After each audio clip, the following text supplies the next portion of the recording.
जय माता दी दोस्तों। जितिया व्रत के बारे में मैं आपके साथ कुछ यहाँ पे शेयर करने वाली हूँ। कुछ कन्फ्यूज़न होगा तो आपको यहाँ पे बहुत सारे उपयोगी क्वेश्चन के सवाल के जवाब आपको यहाँ पे मिल जाएंगे। चलिए वीडियो को शुरू कर लेते हैं। सबसे पहले बात होती है जितिया, जो गले में पहना जाता है, सोने चांदी या धागे का होता है। जो लोग सोने का पहनते हैं या चांदी का पहनते हैं या धागे का, वो मतलब कि ख़राब हो जाए या कुछ भी टूट गया या क्या करना है उसके बारे में मैं आपके साथ यहाँ पे शेयर करने वाली हूँ। तो सबसे पहले बात करते हैं चांदी या सोने का। अगर जितिया आप पहनते हैं, लॉकेट रहता है वो टूट जाए तो हमें क्या करना चाहिए। तो अगर आपके पास सोने या चांदी का है तो आप उसे नया बनवा सकते हैं।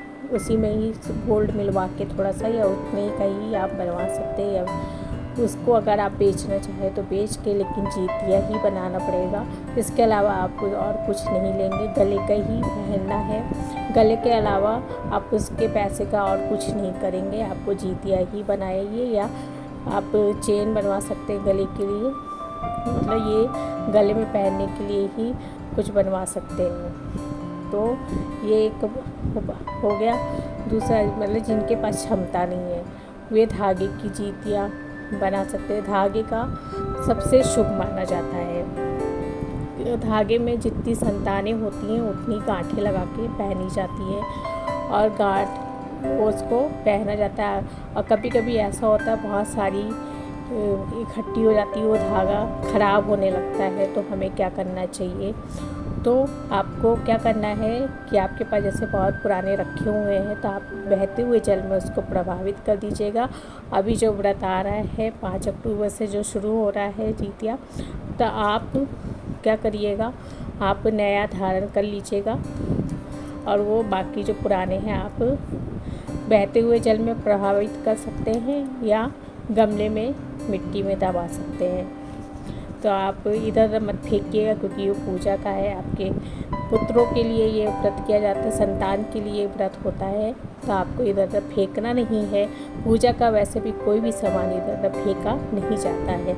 या तो उसको आप जो बहते हुए जल में प्रभावित कर दिया जाता है या गमले में उसको दबा दिया जाता है। तो ये इस बात का आपको यहाँ पे ध्यान रखना होगा। जितिया का जो लॉकेट होता है उसमें अगर आपकी एक संतान है तो एक होता है, 2 संतान है वो तो 2 उस हिसाब से बनाया जाता है। तो जितनी संतान होगी उतनी जितिया होती हैं। तो आपको क्या करना है, कुछ महिलाएं जब बेटी होती है तो चांदी का जितिया बनवाती हैं, और जो जिनके यहाँ बेटा होता है तो सोने की जितिया बनवाते हैं। तो मतलब कि ये वो उनके ऊपर डिपेंड करता है उनके घर में कैसा होता है। तो आपके घर में जैसा आप उस हिसाब से कर सकते हैं, इसमें कोई दिक्कत नहीं है। और अगर आप पुराना आपको मान लो कि जितिया है टूट गया है तो आप उसको बदल के दूसरी नई जितिया बनवा सकते हैं। और उसको फिर पूजा करने के बाद जैसे आपके यहाँ धारण किया जाता है उसको धारण कर लीजिए। और गले में पहनने वाला ही, जैसे मैंने आपको पहले बताया, गले में जो धारण किया जाएगा सिर्फ वही बनवा सकते हैं या नई जितिया बनवा सकते हैं। इसके अलावा आप मतलब कानों में, हाथ में उसके लिए नहीं बनाया जाता, सिर्फ गले में पहनने के लिए ही आप कुछ भी बनवा सकते हैं। कुछ लोगों के मन में क्वेश्चन होता है कि क्या सोने की जितिया हर साल बनवाना ज़रूरी होता है। बिल्कुल भी नहीं, ऐसी कोई परंपरा नहीं बनी है कि आपको सोने या चांदी का हर साल लेना ज़रूरी है।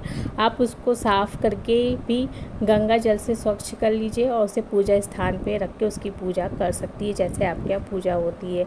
तो इसमें कोई भी वो नहीं है कि आप देखिए, हाँ, जो धागे का जो जितिया लोग प्रयोग करते हैं उनको हर साल नया धागा ज़रूर मतलब लेना चाहिए। नया धागा ही यूज़ किया जाता है यहाँ पे, पुराना यहाँ पे धागे का उपयोग नहीं किया जाता है। तो आपको नए धागे से ही पूजा की शुरुआत करनी पड़ेगी। हर साल नया लेना ज़रूरी होता है। दोस्तों, ये थी जितिया के बारे में कुछ जानकारी। अगर मेरा वीडियो पसंद आता है तो मेरे चैनल को लाइक शेयर सब्सक्राइब कर लीजिएगा। मिलते हैं नेक्स्ट वीडियो में, तब तक के लिए धन्यवाद।